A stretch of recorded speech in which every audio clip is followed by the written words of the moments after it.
ছাদ নেই, ভাতাও বন্ধ, বর্ষার জলে ভাসছে প্রতিবন্ধী বৃদ্ধ দম্পতির বেঁচে থাকার লড়াই।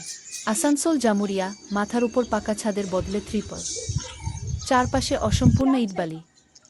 এই বর্ষায় অর্ধনির্মিত বাড়ির মধ্যেই দিন কাটছে জামুরিয়ার এক বৃদ্ধ প্রতিবন্ধী দম্পতির।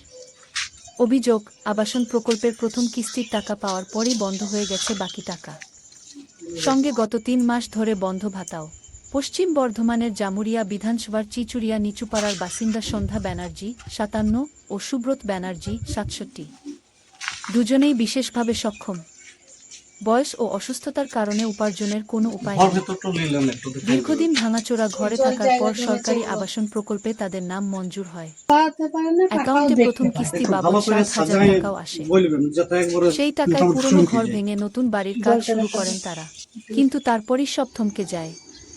স্থানীয়দের অভিযোগ, প্রথম কিস্তির পর আর টাকা আসেনি, ফলে অর্ধেক তৈরি বাড়ির কাজ বন্ধ। বর্তমানে সেই বাড়িতেই বাঁশ দিয়ে ত্রিপল টাঙিয়ে কোনোমতে আশ্রয় নিয়েছেন তারা। বর্ষায় ত্রিপল ফুটো হয়ে ঘরের ভিতর জল ঢুকছে। পরিবারের মেয়ে জ্যোৎস্না চক্রবর্তী জানান, মা চোখে দেখতে পান না, বাবাও কানে শোনেন না। শ্বশুর বাড়ির অবস্থাও ভালো নয়, পাড়ার লোকেরা যা পারছে দিচ্ছে, কিন্তু এভাবে আর কতদিন? সন্ধ্যা দেবী প্রতিবন্ধী ভাতা ও সুব্রতবাবু বার্ধক্য ভাতা পেতেন, কিন্তু গত ২-৩ মাস ধরে তাও বন্ধ রয়েছে বলে অভিযোগ। ফলে ভিক্ষা ও প্রতিবেশীদের সাহায্যেই চলছে সংসার। স্থানীয় বাসিন্দা বিশ্বজিৎ ব্যানার্জি বলেন, প্রশাসন দ্রুত বাকি আবাসনের টাকা ছাড়ুক, না হলে এই বর্ষায় ওদের খুব কষ্ট হবে। এই বিষয়ে জামুরিয়ার বিধায়ক বিজন মুখার্জি বলেন, বিষয়টি আমার নজরে এসেছে। জামুরিয়ার বিডিওকে তদন্ত করে দ্রুত ব্যবস্থা নিতে বলেছি। সরকারি নিয়ম মেনে সবরকম সাহায্য করা হবে। বিধানসভা থেকে ফিরে আমি নিজেও ওদের বাড়ি যাবগু। এখানে সমস্যা হচ্ছে যে আমার কাকা কাকিমা, এক কাকা তো চোখে দেখতে পায় না, কাকিমা হ্যান্ডিক্যাপ। এবার মোটামুটি ভোটের আগে এক প্রথম কিস্তির টাকা এসেছিল বলে এরা ঘরটি ভেঙেছিল। এবার ঘর ভাঙার পরে দ্বিতীয় কিস্তির টাকা কিন্তু আর ঢোকে না, ৪ মাস হতে চললো, বুঝলেন। ৪ মাসের মধ্যে এবার ওদের যে খাওয়া দাওয়ার ব্যবস্থাটা, মানে এমনি তো ছেলে পিলে নেই, মোটামুটি ওই ভাতার উপরে ওরা নির্ভরশীল। হ্যান্ডিক্যাপ আর কাকা এমনি চোখে দেখতে পায় না, অন্ধ মানুষ।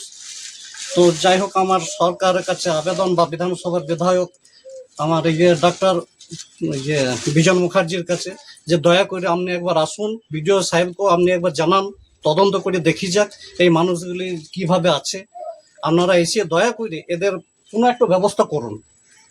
এখানে অবস্থাটা তিরপল টিন দিয়ে থাকা হচ্ছে। আপনারা বাড়িতে কে কে থাকেন? আমরা দুজন থাকি। আমি হ্যান্ডিক্যাপ, আর আমার স্বামী চোখে দেখতে পাই না। তো আপনাদের ঘরে আর কেউ থাকে আপনারা দুজন ছাড়া? না, তো আপনাদের চলে কিভাবে? আমার পাড়া প্রতিবেশীদের। আপনারা সরকার থেকে কোনো সাহায্য পান না? হ্যাঁ, আমি হ্যান্ডিক্যাপ ভাতা পেতাম, ও বার্ধক্য ভাতা পেতাম। 3 মাস বন্ধ হয়ে গেছে, যাই না 3 মাস। তো এখন আপনাদের তাহলে বাড়ি চলছে কি, ঘর চলছে কিভাবে? এখন পাড়া প্রতিবেশী সাহায্য করছি। আপনার নাম? আমার নাম সন্ধ্যা ব্যানার্জি।